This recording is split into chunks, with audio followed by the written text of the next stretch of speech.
ಹರಿ ಓಂ. ನಮ್ಮ ಭಾರತ ದೇಶ ಶಾಂತಿ ಪ್ರಿಯವಾದಂತಹ ದೇಶ.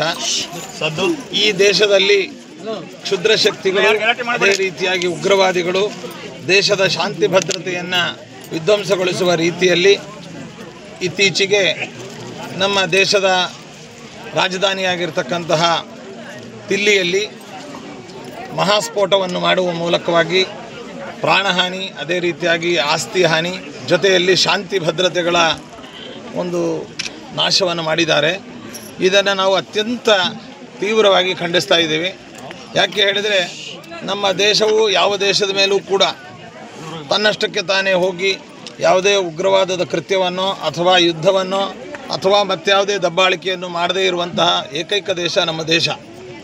ಇಂತಹ ದೇಶದ ಸುವ್ಯವಸ್ಥಿತವಾದಂತಹ ಆಡಳಿತವನ್ನು ಛಿದ್ರಗೊಳಿಸಿ ನಮ್ಮ ಸನಾತನ ಒಂದು ಹಿಂದೂ ಸಂಪ್ರದಾಯದ ಹಿಂದೂ ರಾಜ್ಯವನ್ನು ವಿಚ್ಛಿತ್ತಿಗೊಳಿಸಬೇಕು ಅನ್ನುವಂತಹ ಉದ್ದೇಶದಿಂದ ಮತೋನ್ಮಾದಿಗಳು ಉಗ್ರವಾದಿಗಳು ಯಾವುದೇ ದೇಶದ ಒಂದು ಪ್ರೇರಣೆಯಿಂದ ಇಲ್ಲಿ ಆಗಮಿಸಿ ಈ ಕುಕೃತ್ಯವನ್ನು ಮಾಡಿದ್ದಾರೆ. ಇದನ್ನು ನಾವು ಅಕ್ಷರಶಃ ಖಂಡಿಸ್ತೇವೆ.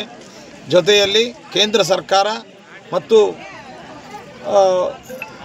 ನಮ್ಮ ಸಮಗ್ರ ಏನು ವಿಶ್ವ ಒಂದು ಸಂಸ್ಥೆ ಇದೆ, ತನ್ಮೂಲಕವಾಗಿ ಈ ಥರದ ಕೃತ್ಯವನ್ನು ಖಂಡಿಸಿ ಸೂಕ್ತವಾದ ಚರ್ಯೆಯನ್ನು ತೆಗೆದುಕೊಂಡು ಅಪರಾಧಿಗಳಿಗೆ ಸರಿಯಾದ ಶಿಕ್ಷೆಯನ್ನು ನೀಡಬೇಕು ಅಂತ ಹೇಳ್ತಾ, ದೇಶದ ಎಲ್ಲ ಪ್ರಜೆಗಳು ಕೂಡ ಈ ತರಹದ ಯಾವುದೇ ಶಾಂತಿ ಭಂಗವಾಗುವಂತಹ ಚರ್ಯೆ ತಮ್ಮ ಗಮನಕ್ಕೆ ಎಲ್ಲಿ ಬಂದರೂ ಕೂಡ ಇದು ಯಾವುದೇ ಒಂದು ಮಿಲಿಟ್ರಿಯೋ ಅಥವಾ ಕೇಂದ್ರ ಸರ್ಕಾರವೋ ಅಥವಾ ರಾಜ್ಯ ಸರ್ಕಾರದ ಹೊಣೆ ಮಾತ್ರ ಅಲ್ಲ, ಪ್ರತಿಯೊಬ್ಬ ಭಾರತ ದೇಶದ ಪ್ರಜೆಯ ಹೊಣೆಯೂ ಹೌದು.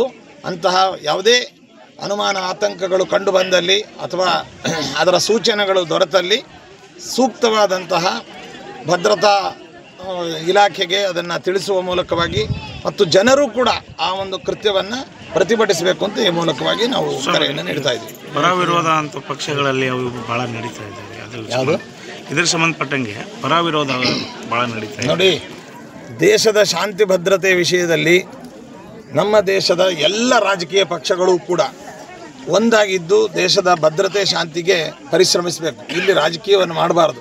ಯಾವುದೇ ಪಕ್ಷ ಇರ್ಬೋದು, ಯಾವುದೇ ರಾಜ್ಯ ಇರ್ಬೋದು, ಯಾವುದೇ ವ್ಯಕ್ತಿಗಳಿರ್ಬೋದು, ನಮ್ಮ ದೇಶದ ಶಾಂತಿ ಭದ್ರತೆಯ ಪ್ರಶ್ನೆ ಬಂದಾಗ ಎಲ್ಲರೂ ಕೂಡ ಒಮ್ಮತದಿಂದ ಕೇಂದ್ರ ಸರ್ಕಾರಕ್ಕೆ ಬೆಂಬಲವನ್ನು ನೀಡಿ ನಮ್ಮ ದೇಶದ ಒಂದು ಸಮಗ್ರತೆ ಮತ್ತು ಭದ್ರತೆಗೆ ಎಲ್ಲರೂ ಪರಿಶ್ರಮಿಸಬೇಕು.